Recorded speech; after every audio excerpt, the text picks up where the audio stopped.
Welcome दोस्तों। आज का टॉपिक है डीसी जनरेटर। और डीसी जनरेटर में हम पढ़ेंगे ब्रश। तो बेसिकली ब्रश के बारे में हम जानेंगे। तो ब्रश क्या होता है और डीसी जनरेटर में क्यों यूज़ किया जाता है ब्रश का, हम इसके बारे में पढ़ेंगे। इसके पहले हम देखेंगे डीसी जनरेटर जो है ये मैकेनिकल एनर्जी को इलेक्ट्रिकल एनर्जी में कन्वर्ट करता है।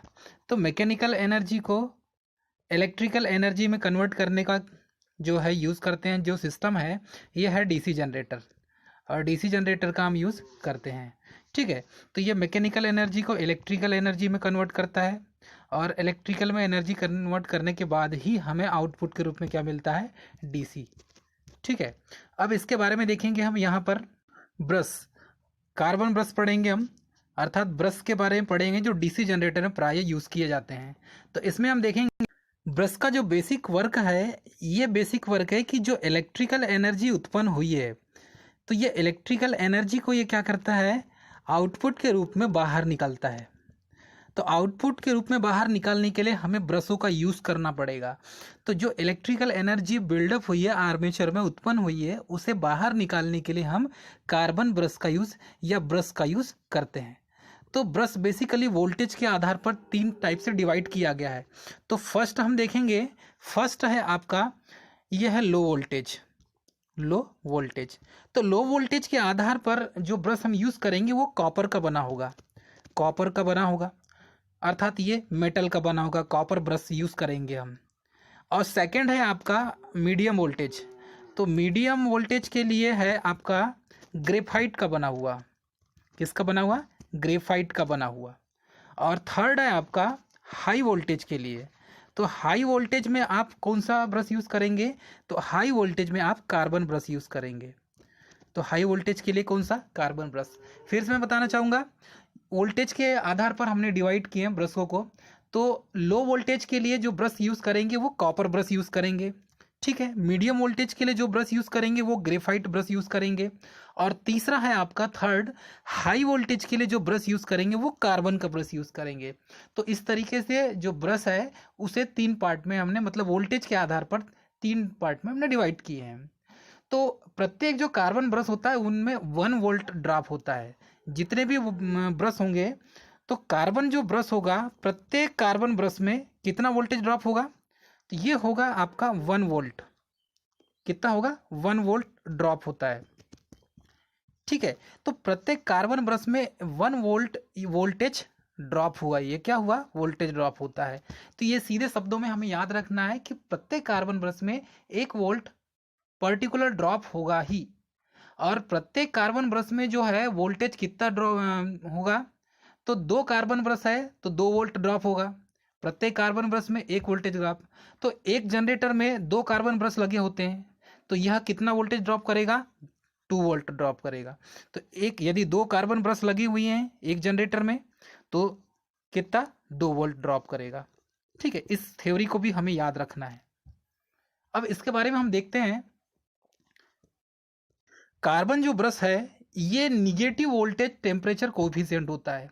तो ये इसकी प्रॉपर्टी हो गई, क्या हो गया, एक तो निगेटिव टेम्परेचर कोएफिशिएंट होता है कार्बन ब्रश, यहाँ हम कार्बन ब्रश की बात कर रहे हैं।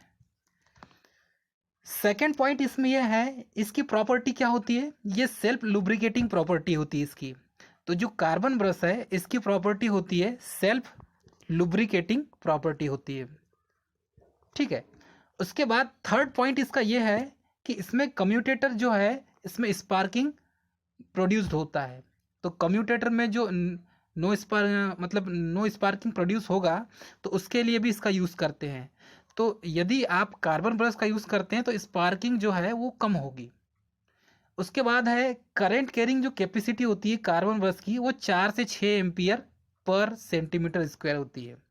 मैंने क्या बताया, इसे आपको ध्यान से रखना है। जो करंट कैरिंग कैपेसिटी होती है कार्बन ब्रश की, वो होती है 4 से 6 एम्पियर पर सेंटीमीटर स्क्वायर। ये भी मोस्ट इंपॉर्टेंट है, एग्जाम में पूछा गया है।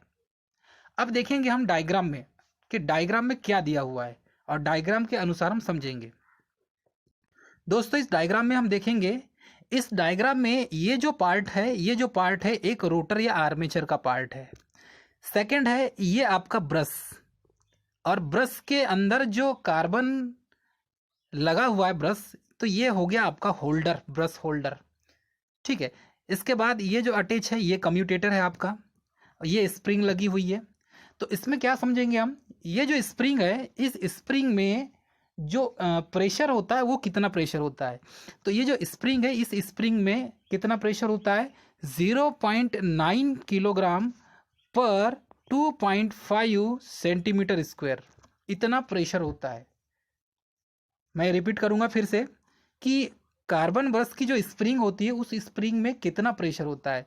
तो स्प्रिंग में जो प्रेशर है, ये स्प्रिंग में जो प्रेशर है ये होता है, इसे नोट कर लीजिए, 0.9 किलोग्राम पर 2.5 सेंटीमीटर स्क्वायर, इतना प्रेशर होता है स्प्रिंग में, कार्बन ब्रश की स्प्रिंग में प्रेशर। सेकेंड, यहाँ पर एक पॉजिटिव टर्मिनल होगा और एक होगा नेगेटिव टर्मिनल। और ब्रश होल्डर जो बना होता है, ये जो ब्रश होल्डर है ये ब्रश होल्डर बनाता है पीतल का बना हुआ। ब्रश होल्डर किसका बना होगा, पीतल का बना होता है। ठीक है, तो इस तरीके से ये जो ब्रश का जो कंस्ट्रक्शन है, इस टाइप से हम इसको यूज करते हैं। आगे देखेंगे हम, एक और मेन पॉइंट मैं इसमें बताना चाहूँगा, यदि कहीं पर 0.9 किलोग्राम पर 2.5 सेंटीमीटर स्क्वायर लिखा हो, ठीक है, या कहीं पर 0.5 किलोग्राम पर सेंटीमीटर स्क्वायर भी लिखा हो तो भी ये सही है। यदि 0.5 किलोग्राम पर सेंटीमीटर स्क्वायर लिखा है तो भी सही है, और 0.9 किलोग्राम पर 2.5 सेंटीमीटर स्क्वायर लिखा है तो भी सही है। तो ये जो स्प्रिंग का जो प्रेशर है, ये स्प्रिंग का प्रेशर हमें याद रखना है, स्प्रिंग का प्रेशर, इसे याद रखना है। ठीक है दोस्तों, आगे देखेंगे हम। तो इसमें जो ब्रश के द्वारा ही हम क्या करते हैं, करंट को बाहरी परिपथ में, मतलब बाहर आउटपुट में हमें निकाला जाता है। ठीक है, उच्चतम क्षमता प्राप्त करने के लिए हमें जो ब्रश को यूज करते हैं वो मैग्नेटिक उदासीन अक्ष पर ही उसका रखा जाता है ताकि हमें उच्चतम क्षमता प्राप्त हो सके। और कार्बन ब्रश का जो करंट डेंसिटी होता है ये होता है 5 एम्पियर पर स्क्वायर मीटर। कितना होता है कार्बन ब्रशों का current density, 5 ampere per square metre. ठीक है दोस्तों, इसके बाद इसमें जो लोड करंट यदि बढ़ा देंगे हम, तो ब्रश का जो वोल्टेज ड्रॉप होता है वो बंद हो जाता है यदि लोड करंट बढ़ाएंगे तो हम। तो इन चीज़ों को भी याद रखना है। और ब्रश और कम्यूटेटर की सहायता से हम क्या है, वन डायरेक्शनल, एक दिशीय आघूर्ण इसमें प्राप्त किया जाता है। दोस्तों आज के वीडियो को मैंने जो टारगेट रखा है वो 10,000 सब्सक्राइबर का रखा है, तो 10,000 सब्सक्राइबर होना चाहिए। अगर ये वीडियो आपको अच्छा लगता है और हेल्पफुल लगता है और आपके नॉलेज के लिए बहुत अच्छा है, जिसके बारे में आप आईटीआई से जुड़ी जितने भी कंपटीशन एग्ज़ाम है या इलेक्ट्रिकल इंजीनियरिंग से जुड़ी सभी जो पॉलिटेक्निक या आईटी हो या वी हो, जिसको बेसिक आपको समझना है, तो उनके लिए यदि ये आपके लिए हेल्पफुल वीडियो लगती है, और मैं आपको बोलता हूँ कि मैं आपको डेली ये मॉर्निंग में उठकर सबसे पहले आप इस वीडियो को देखिए और अपना टारगेट फिक्स करो छोटा सा, ताकि किसी एक टॉपिक को उठा या किसी एक चैप्टर को उठा और उस एक चैप्टर को आप डेली तैयार करो। उससे क्या होगा, रोज जिस चैप्टर पर टारगेट आप फोकस करेंगे किसी एक चैप्टर पर, तो वो जो चैप्टर है आपका स्ट्रांग हो जाएगा, और उस चैप्टर का जो ऑब्जेक्टिव है और थ्योरी उसी दिन लगा डालो, जिससे क्या होगा कि आपका टेक्निकल का हर एक टॉपिक पर डे के हिसाब से स्ट्रांग होता जाएगा, और इससे आपको एग्ज़ाम की प्रिपरेशन करने के लिए बहुत अच्छी सहायता मिलेगी। नेक्स्ट देखेंगे ईएमएफ इक्वेशन, विद्युत वाहक बल का समीकरण। तो डीसी जनरेटर में जो ईएमएफ इक्वेशन बनेगा वो इक्वेशन कैसे बनेगा, तो इससे क्या होता है, इससे हम विद्युत वाहक बल की गणना करते हैं, मतलब कि ईएमएफ इक्वेशन की गणना करते हैं। तो इसका जो फार्मूला है, बेसिकली ये फार्मूला याद रखना बहुत ज़रूरी है, क्योंकि इससे सारे वैल्यू के मान हम फाइंड आउट कर सकते हैं। तो E इक्वल 5ZN अपान 60A, तो 5ZN, ठीक है, तो यहाँ पर क्या आ जाएगा, P भी आ जाएगा, या आप इसे ऐसा भी लिख सकते हैं, E इक्वल P5ZN अपान 60A, ठीक है, या इसे आप ऐसा भी लिख सकते हैं, E equal 5ZN upon 60 into P upon A। तो इसके 2-3 तरीके से आगे पीछे करके लिख सकते हैं, लेकिन ये जो फार्मूला है, इस फार्मूले को याद रखना बहुत ज़रूरी है। ये फार्मूला बेसिकली जो है ईएमएफ इक्वेशन के लिए बना है और इसका याद रखना बहुत ज़रूरी है डीसी, क्योंकि न्यूमेरिकल क्वेश्चन आप सॉल्व करोगे तो डीसी जनरेटर का, तो आपको ये जो फार्मूला है इस फार्मूले बेस्ड पर ही न्यूमेरिकल सॉल्व होंगे। ठीक है, तो इसमें हम देखेंगे कि यहाँ पर ई क्या है। यहाँ पर ई है जनित्र द्वारा पैदा हुआ विद्युत वाहक बल, मतलब कि ईएमएफ है। ई इक्वल क्या है, ईएमएफ फ्लक्स पर पोल। ठीक है, फ्लक्स फाई है प्रति पर पोल चुंबकीय फ्लक्स, इसकी यूनिट होती है वेबर में होती है। जेड क्या है, आर्मेचर कंडक्टर की संख्या, नंबर ऑफ कंडक्टर्स। एन क्या है, इसमें एन है आर्मेचर की घूर्णन गति जो आरपीएम में होती है, इसकी यूनिट। इसके बाद पी क्या है, नंबर ऑफ पोल्स। और ए क्या है, आर्मेचर वाइंडिंग में समांतर पथों की संख्या होता है ए। ठीक है, तो इस तरीके से इस फार्मूले में E इक्वल पी 5Zn/60A इस फार्मूले के जो बेसिक कंटेंट है हमने देख लिए। आगे देखेंगे डीसी जनरेटर की जो घूर्णन दिशा यदि हमको परिवर्तित हम कर दिए तो उसमें करंट के फ्लो के डायरेक्शन भी चेंज हो जाती है। तो ये इस चीज़ को हमें याद रखना है, क्योंकि करंट के फ्लो का डायरेक्शन चेंज हो जाए। देखो रोटेशन आप चेंज करेंगे, यदि क्लॉकवाइज रोटेशन कर रहे हैं तो करंट का जो डायरेक्शन है सेम रहेगा, लेकिन आपने जैसे ही एंटी क्लॉकवाइज किए तो करंट की डायरेक्शन फ्लो होने की दिशा भी चेंज हो जाएगी। यदि समझिए इस डायरेक्शन में करंट के फ्लो होने की दिशा इस दिशा में थी, तो उसके अपोजिट डायरेक्शन में करंट के फ्लो की डायरेक्शन चेंज हो जाएगी। इस चीज़ को हमें याद रखना है। तो जितने भी डीसी जनरेटर है उसमें यदि आप रोटेशन का डायरेक्शन चेंज करते हैं तो करंट में फ्लो की जो डायरेक्शन है वो चेंज हो जाएगी। आगे देखेंगे हम next classification of DC generator, अर्थात डीसी जनरेटर का वर्गीकरण। तो क्लासिफिकेशन ऑफ डीसी जनरेटर में हम क्या देखेंगे, डीसी जनरेटर को सबसे पहले तो एक्साइटेशन सिस्टम के आधार पर डीसी जनरेटर को 2 पार्ट में डिवाइड किया गया है। तो 2 भाग में डिवाइड किया है। तो एक फर्स्ट है आपका सेपरेटली एक्साइटेड डीसी जनरेटर और दूसरा है सेल्फ एक्साइटेड डीसी जनरेटर। तो हम एक्साइटेशन के आधार पर, मतलब उत्तेजना के आधार पर हमने डीसी जनरेटर को 2 पार्ट में डिवाइड किया है। पहला है सेपरेटली अर्थात पृथक उत्तेजित जनित्र, और द्वितीय है स्व उत्तेजित जनित्र जिसे हम सेल्फ एक्साइटेड जनरेटर कहते हैं। ठीक है, इसका डायग्राम देखेंगे हम। सेपरेटली एक्साइटेड डीसी जनरेटर में हम देखेंगे या पृथक उत्तेजित डीसी जनरेटर में, इसमें ये जो है वाइंडिंग ये फील्ड वाइंडिंग होती है। ठीक है, ये क्या है, ये फील्ड वाइंडिंग है। इसके बाद ये है आपका आर्मेचर, एक्स्ट्रा डीसी सोर्स। ठीक है, तो एक्स्ट्रा डीसी सोर्स क्यों दिया जाता है इसके बारे में हम बताएंगे। और ये लोड कनेक्ट है, ये वाला पार्ट क्या है आपका लोड। ठीक है, तो यहाँ से जो करंट फ्लो होगी ये फील्ड करंट फ्लो होगी, ये आपका लोड है। ठीक है, तो यहाँ पर क्या होगा, हम एक्स्ट्रा डीसी सोर्स देंगे। इसे रेसिड्यूल मैग्नेटिज्म की आवश्यकता नहीं होती। ध्यान दीजिए, जो सेपरेटली एक्साइटेड जनरेटर होता है इसको रेसिड्यूल मैग्नेटिज्म अर्थात जो चुंबक है, अपशिष्ट चुंबक जिसे कहते हैं, उसकी आवश्यकता नहीं होती। इसे एक्स्ट्रा डीसी बैटरी सोर्स से स्टार्ट किया जाता है। अर्थात हम क्या करेंगे, हमें एक्स्ट्रा अलग से डीसी सोर्स देना पड़ेगा और डीसी सोर्स देने के बाद ही ये क्या हो जाएगा, एक्साइटेड हो जाएगा। तो इस प्रकार के जो जनरेटर में प्रयोग किए जाने वाले जो फील्ड पोल होते हैं उसको एक्साइटेड करने के लिए हम एक्स्ट्रा बाहरी डीसी सोर्स देते हैं। और डीसी सोर्स किसको देंगे, फील्ड पोल के देंगे। अर्थात इस डायग्राम में हम समझेंगे ये जो फील्ड पोल है या फील्ड वाइंडिंग है, इस फील्ड वाइंडिंग को एक्साइटेड करने के लिए हम क्या करेंगे, अर्थात इसके इलेक्ट्रोमैग्नेट बनाने के लिए, ये जो फील्ड पोल है इसे इलेक्ट्रोमैग्नेट बनाने के लिए क्या करेंगे, हम एक्स्ट्रा डीसी सोर्स देंगे। तो जैसी फील्ड वाइंडिंग है इसमें सप्लाई आएगा तो ये डीसी सोर्स से आएगा, और डीसी सोर्स जैसे सप्लाई देंगे तो ये इलेक्ट्रोमैग्नेट बन जाएगा, और इस तरीके से आपका जो पोल है वो एक्साइटेड हो जाएगा।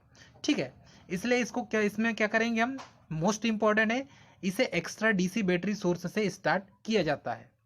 ठीक है, आगे देखेंगे हम। इसमें जो उत्पन्न वोल्टेज जो है या एक्साइटेड वोल्टेज, सबसे पहले तो बोलेंगे इसमें जो एक्साइटेड वोल्टेज है उसका मान हमेशा कम रहेगा जितना उत्पादित, मतलब प्रोडक्शन जो वोल्टेज है, जो जनरेटर से वोल्टेज उत्पन्न हो रहा है उसका मान हमेशा ज़्यादा रहेगा और एक्साइटेड वोल्टेज का मान कम रहेगा। अर्थात हमने एक्स्ट्रा डीसी सोर्स देकर हमने क्या किए, पोल को एक्साइटेड किए ना, तो ये एक्साइटेड वोल्टेज का जो मान है, एक्साइटेड वोल्टेज का जो मान है ये एक्साइटेड वोल्टेज का मान हमेशा कम रहेगा, और जो उत्पन्न वोल्टेज है मतलब प्रोडक्शन वोल्टेज है, ये प्रोडक्शन वोल्टेज का मान हमेशा आपको ज़्यादा मिलेगा। इस चीज़ को हमें ध्यान रखना है, ठीक है। और जहाँ कम वोल्टेज तथा हाई करंट की आवश्यकता हो तथा फील्ड करंट को हमें कंट्रोल करना पड़ता हो, वहाँ इस प्रकार का जनरेटर प्रयोग में होता है। ध्यान दीजिए, हमें जहाँ पर वोल्टेज कम चाहिए, वोल्टेज हमें क्या चाहिए, कम चाहिए, और करंट अधिक चाहिए। इस सिचुएशन में वोल्टेज कम करंट अधिक की कंडीशन में और फील्ड करंट को कंट्रोल करना है हमें।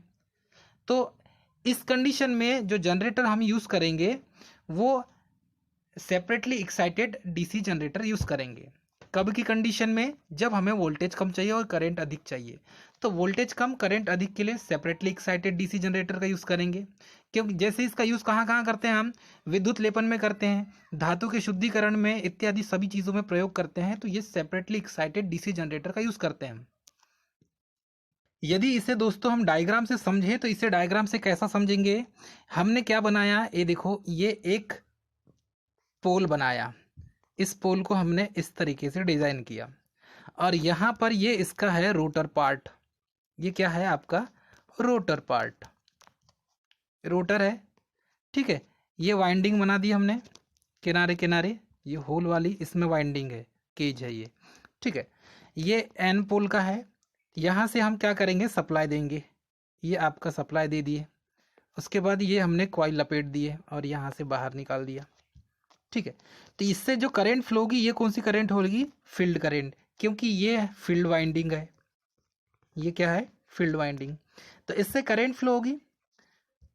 तो यहाँ पर जो IF का मान, ठीक है। अब यहाँ दोनों के बीच में क्या होगा, यहाँ पर फ्लक्स कट होंगे, फ्लक्स कट होंगे, क्योंकि इसमें जब आप एक्स्ट्रा डीसी सप्लाई देंगे, और डीसी सप्लाई देने के बाद ही क्या होगा, ये एक्साइटेड होगा। डीसी सोर्स से जोड़ना पड़ेगा हमें फील्ड पोल को, तब ये एक्साइटेड होगा। और इस तरीके से हम इसका यूज़ करेंगे। तो ये ऐसे जैसे एन का पोल है वैसे एस का भी पोल होगा, और ये रोटर के नीचे वाले पार्ट में होगा। तो प्रत्येक जनरेटर में दो ही आप यूज़ करेंगे, ठीक है। एन पोल और एस पोल, दो ही पोल बनेंगे। तो इस तरीके से आप जैसे डीसी सोर्स से उसे आप सप्लाई देंगे तो ये सेपरेटली एक्साइटेड डीसी जनरेटर कहलाएगा। आगे देखेंगे हम सेल्फ एक्साइटेड डीसी जनरेटर, ठीक है। स्व उत्तेजित जनित्र भी कहा जाता है इसे, या सेल्फ एक्साइटेड डीसी जनरेटर भी कहा जाता है। तो इसमें क्या होता है, यहाँ पर भी हमें किसको एक्साइटेड करना है, फील्ड पोल को। किसे करना है, फील्ड पोल को एक्साइटेड करना है, फील्ड पोल को एक्साइटेड करना है। तो फील्ड पोल को एक्साइटेड करने के लिए हमें बहुत सारे ये तरीके यूज़ करना पड़ता है, लेकिन जैसे इसका नाम है स्व उत्तेजित जनित्र अर्थात सेल्फ एक्साइटेड जनरेटर, तो इसके जो फील्ड पोल को हमको एक्स्ट्रा कोई डीसी सोर्स देके हमें क्या करना है, इसे उत्तेजित नहीं करना है, एक्साइटेड नहीं करना है। तो इसमें क्या होगा, ऐसा कौन सा कंस्ट्रक्शन है जिसके माध्यम से ऑटोमेटिक सेल्फ एक्साइटेड हो जाता है ये। तो इसमें बेसिकली क्या होता है हम ये देखेंगे।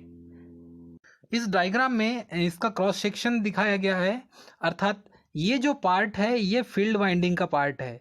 इसे हम फील्ड वाइंडिंग का ये बोल सकते हैं, ये फील्ड वाइंडिंग है। और ये फील्ड वाइंडिंग हमें ओपन यहाँ से कटिंग करके दिखाई गई है। ये आपका रोटर है और ये कम्यूटेटर पार्ट कहलाता है, ये कम्यूटेटर पार्ट, ठीक है। तो यहाँ पर ये जो वाइंडिंग लगी हुई है फील्ड वाइंडिंग, इसी फील्ड वाइंडिंग को हमें यहाँ पर ऑटोमेटिकली ये एक्साइटेड कैसे होता है, क्योंकि ये सेल्फ एक्साइटेड है। तो इसमें क्या हो जाएगा, इसमें रेसिडुअल मैग्नेटिज्म क्या है, इंपॉर्टेंट होता है, ठीक है। तो प्रत्येक पोल पर जो अपशिष्ट चुंबकत्व होता है ये मोस्ट इंपॉर्टेंट होता है, और इसमें जो रेसिडुअल मैग्नेटिज्म होता है ये होता है 2 से 5%। कितना होगा, 2 to 5%, मतलब 2 से 5% अपशिष्ट चुंबकत्व होना बहुत जरूरी है यदि सेल्फ एक्साइटेड डीसी जनरेटर है। तो यदि 2 से 5% रेसिडुअल मैग्नेटिज्म मतलब अपशिष्ट चुंबकत्व नहीं होगा इन फील्ड पोल पर, तो ये स्टार्ट नहीं होगी, ध्यान रहे।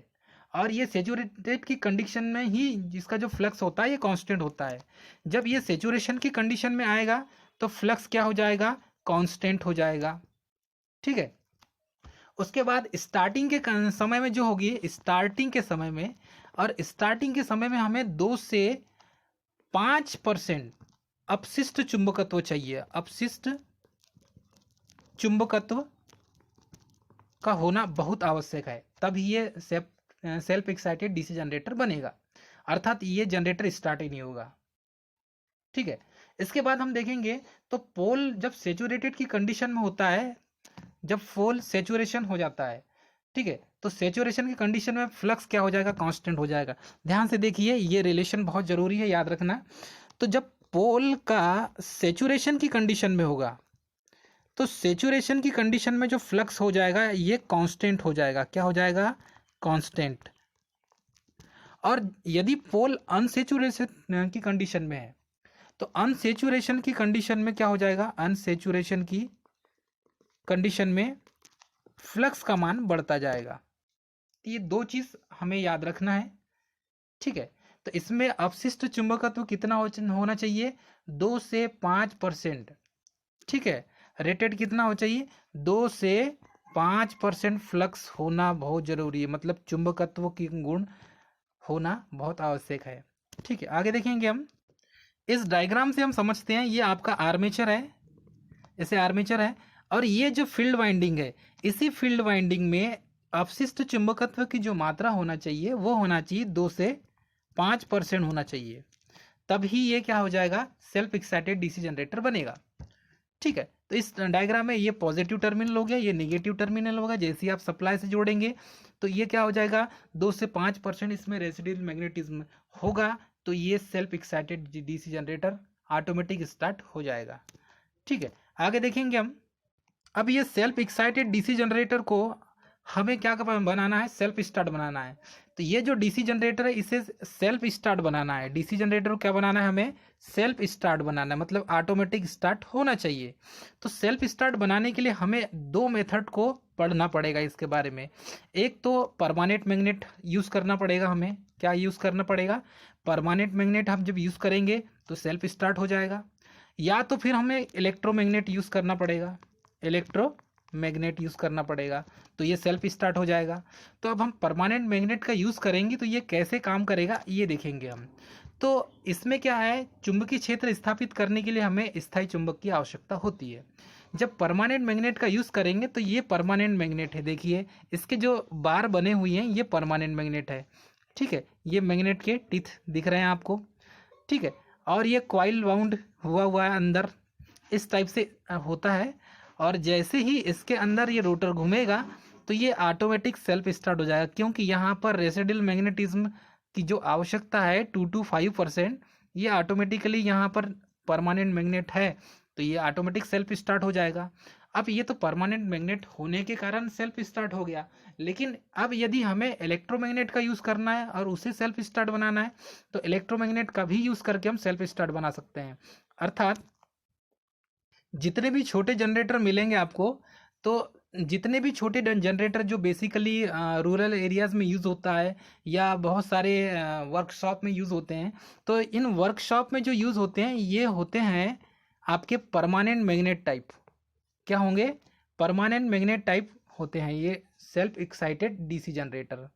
तो ये युक्ति जो है डायनेमो आदि छोटे जनरेटरों में यूज़ होता है। ठीक है, परमानेंट मैग्नेट जो है छोटे छोटे जो डायनेमो यूज़ किए जाते हैं या डायनेमो जो बनाए जाते हैं, इससे सेल्फ स्टार्ट बनाने के लिए हम उसका यूज़ किसका यूज़ करेंगे, परमानेंट मैग्नेट का यूज़ करते हैं। ठीक है, इसका सेकेंड मेथड है इसकी इलेक्ट्रोमैग्नेट। अब इलेक्ट्रोमैग्नेट का यूज़ करके हम क्या बनाएंगे, सेल्फ स्टार्ट डीसी जनरेटर बनाएंगे।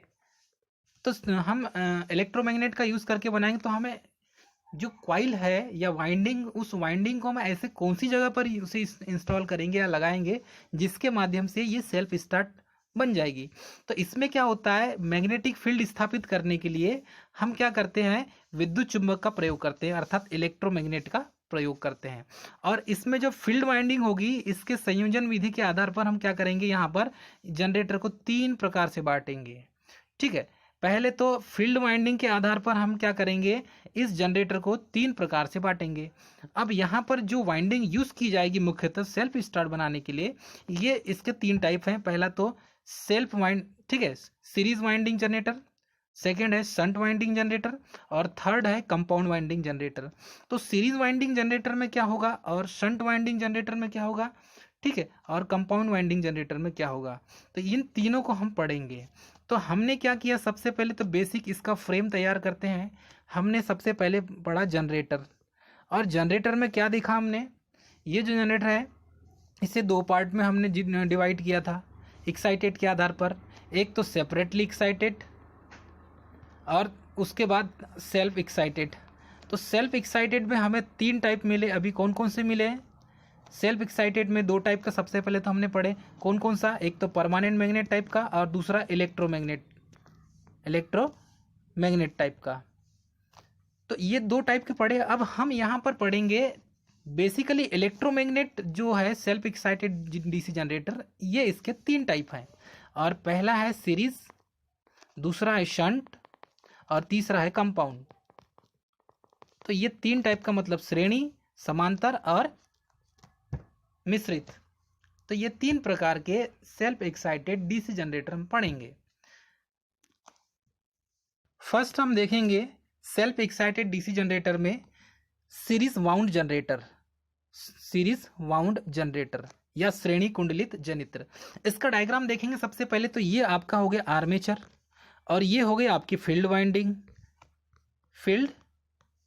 वाइंडिंग, ठीक है। ये आपका लोड हो गया, लोड आपने कनेक्ट कर दिए। तो कैसे इसमें ये जो वाइंडिंग इसमें करंट फ्लो होगी, तो ये फील्ड वाइंडिंग करंट इसमें फ्लो होगी फील्ड वाइंडिंग में। यहाँ पर आर्मेचर करंट फ्लो होगी, इसमें कौन सी करंट फ्लो होगी, IA आर्मेचर करंट, और यहाँ पर IF करंट फ्लो होगी। तो इस तरीके से हम इसको इस डायग्राम में देख सकते हैं। तो यहाँ पर क्या हो जाएगा, EG is proportional to phi N, EG is proportional to phi N, या EG इक्वल फाई N भी बोल सकते हैं हम। मतलब EG क्या है, generated EMF is equal to phi और N, मतलब फ्लक्स और स्पीड पर डिपेंड करेगा, ठीक है। तो इसे अब हम कैसे शो करेंगे, जब पोल अनसेचुरेशन की कंडीशन में आएगा, ध्यान दीजिए, जब पोल अनसेचुरेशन की कंडीशन में आएगा तब की कंडीशन में फ्लक्स क्या हो जाएगा, इंक्रीज होगा। और जब पोल सेचुरेशन की कंडीशन में हो जाएगा तब ये जो फ्लक्स है ये हो जाएगा आपका कांस्टेंट। ये मैंने बता चुका है, तो इस चीज़ को आपको याद रखना है, ठीक है। अब यहाँ पर कैसा होगा कि इस जनरेटर में आर्मेचर जो फील्ड वाइंडिंग है तथा लोड तीनों सीरीज क्रम में जुड़े हुए हैं। देखो आपका आर्मेचर भी सीरीज में है, फील्ड वाइंडिंग भी सीरीज में और लोड भी सीरीज में है। तीनों को यदि हम निकालेंगे तो ये आपका लोड हो गया, ये आपकी फील्ड वाइंडिंग हो गई, ये आपका आर्मेचर हो गया। तीनों को हमने कैसे जोड़े हैं, सीरीज में जोड़े हैं। यहाँ से करंट फ्लो करेंगे तो यहाँ से यहाँ तक लास्ट छोर तक पहुँच जाएगी। तो इसीलिए इसका नाम श्रेणी कुंडलित जनित्र रखा गया है, क्योंकि इसमें लोड भी और फील्ड वाइंडिंग भी, ठीक है, तीनों आर्मेचर भी तीनों सीरीज में कनेक्ट है, इसलिए इसका नाम क्या है, सीरीज वाउंड जनरेटर। तो इस जनरेटर को बिना लोड के नहीं चलाना चाहिए। क्यों नहीं चलाना चाहिए, ये मेन है, क्योंकि ऐसी अवस्था में खुला परिपथ हो जाने के कारण प्राप्त जो विद्युत वाहक बल या धारा का मान शून्य हो जाएगा, इसलिए इसे लोड कनेक्ट करके ही चलाना है, ठीक है। तो इसे मैं फिर से रिपीट कर देता हूं, यदि लोड कनेक्ट नहीं है, कब की कंडीशन में, लोड कनेक्ट नहीं है मतलब लोड हट गया है, इस कंडीशन में हमें इसको चलाना नहीं है। नहीं तो क्या हो जाएगा, ये जो EMF है, ठीक है, या ये वोल्टेज, इसका मान कितना मिलेगा, 0, और करंट का मान भी क्या मिलेगा, 0 मिलेगा। तो इसीलिए हमें without load series wound generator को यूज़ नहीं करना है, इसे लोड कनेक्ट करके ही यूज़ करना है, ठीक है। इसके बाद इसमें क्या होता है, जनरेटर की जो फील्ड वाइंडिंग मोटे तार की बनी होती है, कैसी बनी होगी, मोटे तार की जो फील्ड वाइंडिंग होगी, ठीक है, ये होगी आपकी फील्ड वाइंडिंग। और फील्ड वाइंडिंग कैसी बनी होगी, ये मोटे तार की बनी होगी। मोटे तार की बनी है तो इसमें फेरे कितने होंगे, कम फेरे होंगे, इसे भी याद रखना है। मोटे तार की जब भी कहीं पर भी मोटे तार की वाइंडिंग लगी होगी तो फेरे कितने हो जाएंगे, कम हो जाएंगे। ये चीज़ आपको याद रखना है। और इस जनरेटर का जो रेजिस्टेंस होता है वो कम होता है, आर क्या मिलेगा आपको, कम मिलेगा, मतलब रेजिस्टेंस का मान लो मिलेगा। और इस जनरेटर में क्या होता है, लोड परिवर्तन से टर्मिनल वोल्टेज परिवर्तित होता है, ये चीज़ भी याद रखना है। यदि आप लोड को चेंज करेंगे तो ठीक है, इसमें करंट का मान भी क्या हो जाएगा, टर्मिनल वोल्टेज का मान वी का मान भी चेंज हो जाएगा। अर्थात यदि आप लोड को बढ़ाते हैं तो वोल्टेज आपका जो है टर्मिनल वोल्टेज भी परिवर्तित होगा, हो सकता है ये भी बढ़ेगा। यदि लोड कम हो जाए तो ये भी कम वोल्टेज कम हो जाएगा। इस तरीके से आप इसे याद, इस रिलेशन को याद रख सकते हैं। और इस जनरेटर का जो रेजिस्टेंस होता है वो लो होता है, ठीक है। हाँ, इस जनरेटर में लोड परिवर्तन से टर्मिनल वोल्टेज चेंज होता है, ये भी मालूम है हमें। और सीरीज जनरेटर के कारण क्या है, इसमें विद्युत धारा का जो मान है वो समान होता है। तो विद्युत धारा का मान समान कैसे होगा, देखो इसे बेसिकली हम ऐसा समझ सकते हैं, हम पढ़ रहे हैं सीरीज जनरेटर, और सीरीज जनरेटर में क्या होगा, सीरीज जनरेटर में इसमें लोड करंट और सीरीज जो करंट फ्लो हो रही है और आर्मेचर करंट, तो ये सीरीज फील्ड वाइंडिंग करंट है, ये आर्मेचर करंट है आई ए, और ये लोड करंट, ये आई एल क्या हो जाएगा, लोड करंट, ठीक है। आई एस सी क्या हो जाएगा, ये सीरीज फील्ड वाइंडिंग करंट हुई, फील्ड वाइंडिंग की करंट, और ये हो जाएगा आपका आई ए अर्थात आर्मेचर करंट। तो ये तीनों क्या हो जाएंगे, इक्वल होंगे, मतलब तीनों में धारा प्रवाहित समान होगी। अब इसे हम रिलेशन में देखें तो ये कैसा हो जाएगा आपका, ये हो गया आपका लोड करंट, ठीक है, ये आपकी फील्ड वाइंडिंग हो गई, तो ये फील्ड करंट, और ये आपकी आर्मेचर करंट। तो इन तीनों का मान क्या हो जाएगा, इक्वल, क्योंकि ये बराबर है, ये आई एल और ये आई एस ई, या इसे आई एफ भी कहते हैं फील्ड करंट, या ये हो गया आपका आर्मेचर करंट। तो ये तीनों का मान क्या हो जाएगा, इक्वल हो जाएगा, ठीक है। ये रिलेशन देखेंगे हम, ये देखेंगे, ये है इसका बेसिक फंडा। तो इसमें आई एल क्या हो जाएगी, आपकी लोड करंट, और आई एस सी क्या हो जाएगी, आपकी सीरीज फील्ड करंट हो जाएगी, और आई ए क्या हो जाएगा, आपका आर्मेचर करंट हो जाएगा। यदि हमें लोड करंट निकालना है तब की कंडीशन में इसका फार्मूला क्या बनेगा, तो दोस्तों यदि हमें लोड करंट निकालना है तब की कंडीशन में I L equal E upon R A plus R S E plus R L, ये तीनों को हमें क्या करना पड़ेगा, ऐड करना पड़ेगा। क्यों करना पड़ेगा, क्योंकि हमें आई इक्वल क्या होता है, वी अपान आर, इसी को हमने विस्तृत रूप से लिखा है। इसमें कैसे लिखा है, ये आई क्या है, लोड करंट, और वी क्या है, वी, या इसको इसकी जगह हम वी भी लिख सकते हैं, ई लिखा है या वी, दोनों सिचुएशन में एक ही होगा, ठीक है। ये जो है इस फार्मूले में, इस फार्मूले नीचे जो लिखा है ये टोटल रेजिस्टेंस है, मतलब R A plus R S E plus R L.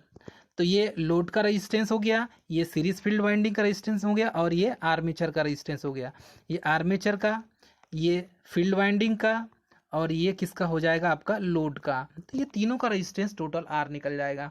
इस तरीके से हम आर एल इस फार्मूले से टोटल लोड करंट निकाल सकते हैं, ठीक है। यहाँ पर हमने बेसिक किसको माना, I equal we upon are, तो ये ओम्स लॉ को हमने इसका बेसिक माना, और यही बेसिक फंडा इस पे हम लागू करेंगे, ठीक है दोस्तों, समझ में आ गया होगा। अब बेसिकली हम जहाँ पर यूज़ करते हैं सीरीज फील्ड वाइंडिंग जनरेटर का या सीरीज जनरेटर का, हम जहाँ यूज़ करते हैं वो मैक्सिमम रूप से ज़्यादा यूज़ किया जाता है ट्रांसमिशन लाइन में। तो डीसी ट्रांसमिशन लाइन में सबसे ज़्यादा हम सीरीज जनरेटर का यूज़ करते हैं, ठीक है। डीसी सीरीज जनरेटर का यूज़ करेंगे हम डीसी ट्रांसमिशन लाइन में, ठीक है। तो डीसी ट्रांसमिशन लाइन में यूज़ करने का पर्पस ये होता है, वहाँ पर जो वोल्टेज ड्रॉप होता है उस वोल्टेज ड्रॉप को पूरा करने के लिए एक बूस्टर जनरेटर के रूप में यूज़ करते हैं। किसके रूप में, बूस्टर जनरेटर के रूप में यूज़ करते हैं, ठीक है। तो डीसी ट्रांसमिशन लाइन में बूस्टर जनरेटर के रूप में सीरीज जनरेटर का यूज़ करते हैं, ठीक है, क्योंकि ये जो वोल्टेज ड्रॉप को क्या करता है, पूरा करता है। अर्थात ट्रांसमिशन लाइन में यदि वोल्टेज ड्रॉप हो गया है तो उस वोल्टेज को हम बुल्डअप करना है उस पॉइंट पर, तो उस पॉइंट पर बुल्डअप करने के लिए डीसी वाउंड जनरेटर मतलब सीरीज वाउंड जनरेटर का हम यूज़ करेंगे। लेकिन एग्जाम में जो चीज़ पूछी जाती है मैं वो बताना चाहूँगा। इसमें जो फील्ड वाइंडिंग होती है इसमें रेसिड्यूल मैग्नेटिज्म कितना होना चाहिए, ये फ्लक्स का मान 2 to 5% होना चाहिए। ठीक है, उसके बाद यहाँ पर क्या होता है, ये जो रजिस्टेंस है, ठीक है, किसका रजिस्टेंस, यहाँ पर सीरीज फील्ड वाइंडिंग का जो रजिस्टेंस है, ये सीरीज फील्ड वाइंडिंग का जो रजिस्टेंस है, ये आर ए का मान कितना होना चाहिए, आर ए का मान होना चाहिए आपका, ये होना चाहिए 0.01 ओम, 0.01 ओम से लेकर कितना होना चाहिए आपका 0.1 ओम। तो आर ए का मान हमने कितना बताया, 0.01 ओम से 0.1 ओम तक होता है। किसका मान, सीरीज फील्ड वाइंडिंग रेजिस्टेंस का मान। ठीक है, ये याद रखना बहुत ज़रूरी है।